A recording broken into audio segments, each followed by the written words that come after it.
அவங்கள வந்து ரொம்பவே லவ் பண்ணி நம்ம திருப்பதி ஓடி போய் கல்யாணம் பண்ணிடலாம் அந்த அளவுக்குல வந்து போயிடுறாங்க. ஸோ ஆனாலும் பார்த்தீங்கன்னா என்ன ஆகுதுன்னு பார்த்தீங்கன்னா அந்த பொண்ணை வந்து கொலை பண்ணிடுறாங்க. ஒருத்தர் வந்து பார்த்தீங்கன்னா கொலை பண்ணிடுறாங்க. யார் அந்த பொண்ணை கொலை பண்ணுது? ஹீரோ கொலை பண்ணாரா? டைரக்டர் கொலை பண்ணாரா? இல்லை ப்ரொடியூசர் கொலை பண்ணாரா? இல்லை வேற யாராவது கொலை பண்ணாங்களா?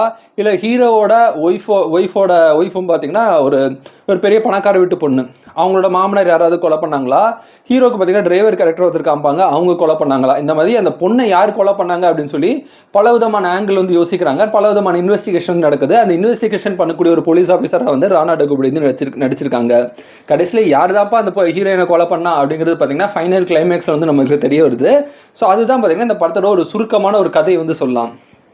ஸோ இந்த படம் பார்த்தீங்கன்னா பிளாக் அண்ட் ஒயிட் காலகட்டத்தில் இருக்க மாதிரி அந்த மேக்கப்பு, அந்த அந்த என்ன சொல்கிற அந்த ட்ரெஸ்ஸு, அது எல்லாமே பார்த்தீங்கன்னா அந்த ஆர்ட் ஒர்க் எல்லாமே அந்த 1950s எப்படி இருக்குதோ அந்த மாதிரி ஈவன் யூஸ் பண்ணுற காரு, அந்த ஃபோனு, அது எல்லாமே அந்த மாதிரி வந்து வச்சுருக்காங்க. ஸோ ஆர்ட் ஒர்க் பார்த்தீங்கன்னா படத்தில் எல்லாமே ரொம்பவே